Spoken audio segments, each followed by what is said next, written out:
स्वागत है आपका हमारे YouTube चैनल हम ज्ञानी बुद्धा पर। दोस्तों, एक नगर में एक गुरुवर रहा करते थे जिनके कई शिष्य भी थे, लेकिन उनमें से एक शिष्य बहुत बेचैन रहा करता था। जब भी वह भिक्षा मांगने के लिए बाहर जाया करता तो उसे वहां दुख, दर्द, तकलीफें, परेशानियां ही नजर आती। यह सब देखकर वह बहुत दुखी रहने लगा था। वह मन ही मन बहुत परेशान रहने लगा था। वह हर रोज ईश्वर से प्रार्थना करता कि हे ईश्वर, सभी को सुख दे, सभी को शांति दे, सभी को खुशियां प्रदान करें। एक दिन वह इन्हीं सब पर विचार कर रहा था, तभी उसके मन में ख्याल आया, आखिर इस दुनिया को बनाने वाले ने इन सबको दुख क्यों दिया है? वह चाहे तो सबको खुशियां भी तो दे सकते हैं, फिर आखिर उन्होंने ऐसा क्यों नहीं किया? यह सवाल लेकर वह अपने गुरुवर के पास पहुंचा और वह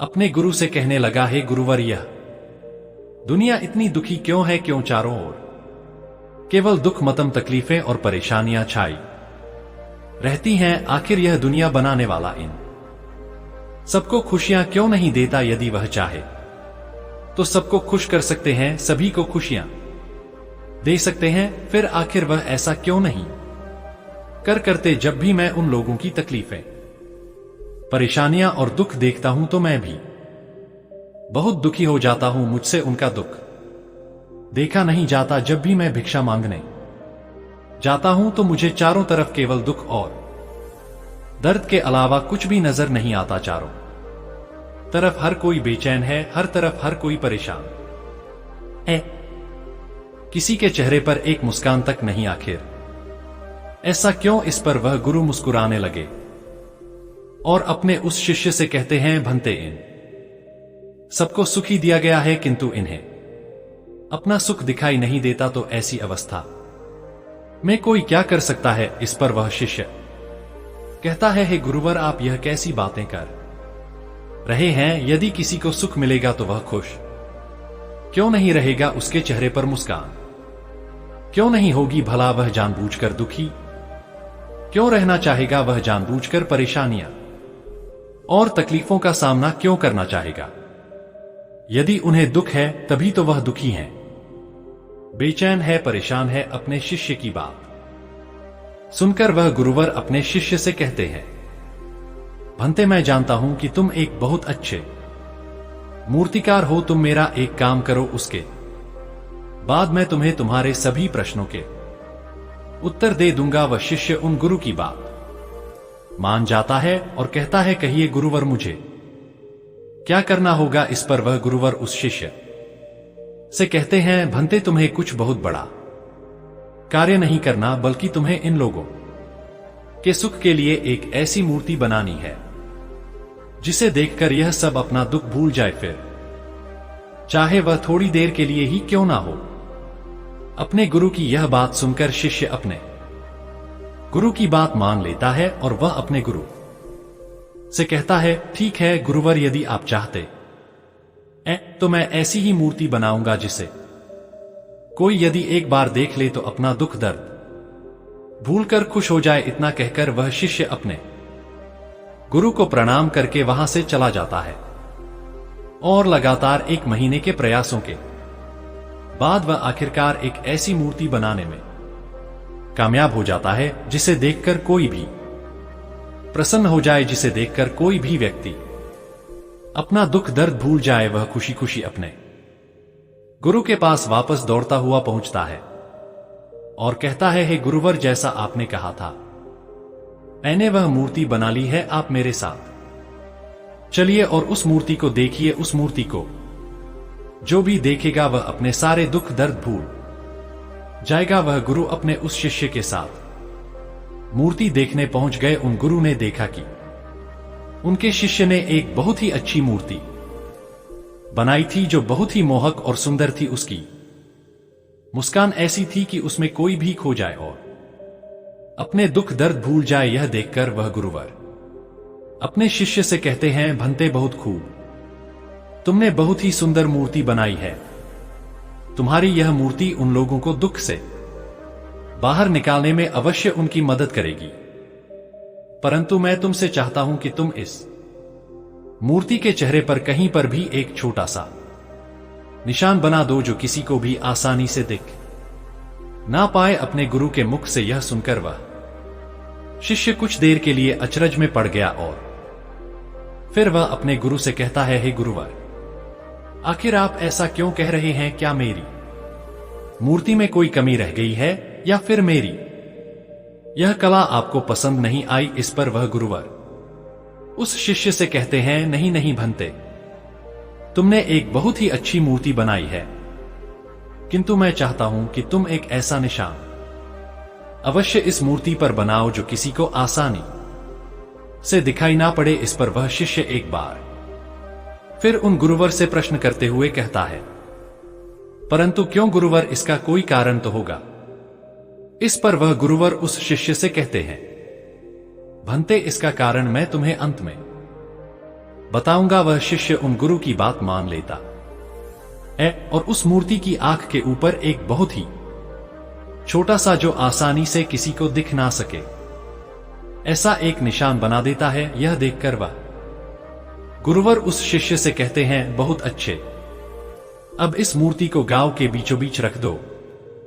शिष्य ने अपने गुरु की बात मानी और वह उस मूर्ति को ले जाकर गांव के बीचों बीच रखवा देता है और उसके बाद वह शिष्य और गुरु दूर जा आकर खड़े हो जाते हैं और गांव वालों के आने का इंतजार करते हैं। देखते देखते सभी गांव वाले एक एक करके उस मार्ग से होकर गुजरने लगे और सभी की नजर उस मूर्ति पर पड़ने लगी, लेकिन जो भी उस मूर्ति को देखता वह बहुत दुखी हो जाता था। यह देखकर उस शिष्य को यह समझ नहीं आ रहा था कि आखिर ऐसा कैसे हो सकता है। मैंने तो एक बहुत अच्छी मूर्ति बनाई है जिसे देखकर कोई भी खुश हो जाए, जिसे देखकर कोई भी अपना दुख दर्द भूल जाए, तो आखिर सभी लोग उस मूर्ति को देखकर दुखी क्यों हो जा रहे हैं। इसी प्रकार एक व्यक्ति उस मूर्ति को बहुत ध्यान से देख रहा था। कुछ देर तक वह यूं ही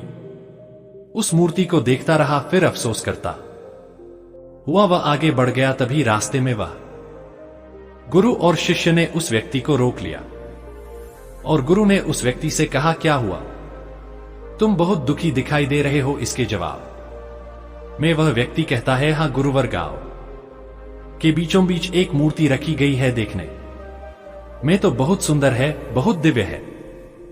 मूर्ति ऐसी बनाई गई है, यदि देखो तो देखते ही रह जाओ, पर अफसोस की बात यह है कि उसमें एक छोटी सी कमी रह गई है। शायद मूर्तिकार ने उस पर ध्यान नहीं दिया। उसने मूर्ति की आंख के ऊपर एक छोटा सा निशान छोड़ दिया है, जिसे देखकर मेरा मन बहुत दुखी हुआ। मैं समझ नहीं पा रहा कि आखिर मूर्तिकार ने वहां पर वह निशान क्यों बनाया। क्या उसने गलती से ऐसा किया या जानबूझकर? यदि वह निशान वहां पर नहीं होता तो वह मूर्ति अति सुंदर होती। इस पर वह शिष्य तुरंत ही उस व्यक्ति से कहता है, परंतु वह निशान तो बहुत बारीक सा है और वह किसी को आसानी से दिखाई भी नहीं दे सकता। फिर आखिर तुमने उसे कैसे देख लिया? इसके जवाब में वह व्यक्ति कहता है, गुरुवर, आप यह कैसी बातें कर रहे हैं? सबसे पहली नजर तो मेरी उस निशान पर ही गई जो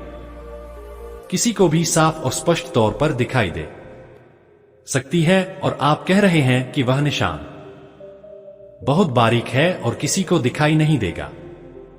यह भला कैसे हो सकता है? यह कहकर वह व्यक्ति वहां से आगे चल पड़ा। फिर उसके बाद एक दूसरा व्यक्ति उस मूर्ति को बहुत ध्यानपूर्वक देख रहा था। वह भी देखते देखते अचानक दुखी हो गया और वह भी उसी मार्ग से आगे बढ़ चला। जब वह आगे जा रहा था तभी गुरु और शिष्य ने उस व्यक्ति को रोका और एक बार फिर उन गुरुवर ने उस व्यक्ति से कहा, क्या बात है, तुम इतने दुखी क्यों लग रहे हो? इसके जवाब में वह व्यक्ति कहता है, हे गुरुवर, गांव के बीचों बीच एक बहुत ही सुंदर मूर्ति रखी गई है जो बहुत ही लुभावनी है, जिसे देखकर बहुत आनंद आ रहा था। लेकिन तभी अचानक मेरी नजर एक ऐसी चीज पर पड़ी जिसे देखकर मैं बहुत दुखी हो गया। इस पर वह गुरुवर उस युवक से कहते हैं, आखिर तुमने उस मूर्ति में ऐसा क्या देख लिया? इसके जवाब में वह युवक कहता है, हे गुरुवर, लगता है वह मूर्तिकार बहुत ही बेकार आदमी था। उसने मूर्ति की आंखों पर एक छोटा सा निशान छोड़ दिया है, जिसे देखकर मैं बहुत दुखी हुआ कि आखिर उस मूर्तिकार ने जब इतनी मेहनत कर ली थी तो वह थोड़ी सी और मेहनत कर लेता और इस मूर्ति को और भी अच्छा बना लेता। तभी वह शिष्य फिर से उस व्यक्ति से कहता है, अरे भाई, वह निशान तो दिखाई भी नहीं दे रहा, फिर तुमने उसे कैसे देख लिया? तभी वह व्यक्ति जवाब देते हुए कहता है, अरे भाई, जब से मेरी नजर उस पर पड़ी है तब से तो मुझे केवल वही नजर आ रहा है। तभी वह शिष्य उस युवक से कहता है, क्या उसके अलावा तुम्हें बाकी की मूर्ति नजर नहीं आ रही? इसके जवाब में वह युवक कहता है, भाई, उस मूर्ति में छोटा सा निशान रह गया है और बाकी तो मूर्ति अच्छी बनी है, बहुत सुंदर भी है, किंतु यदि उसमें वह निशान नहीं होता तो वह मूर्ति और भी सुंदर हो जाती और बस इसी कारण मैं बहुत दुखी हूं। काश वह निशान वहां पर नहीं होता तो उस मूर्ति को देखकर सचमुच बहुत आनंद आ रहा होता।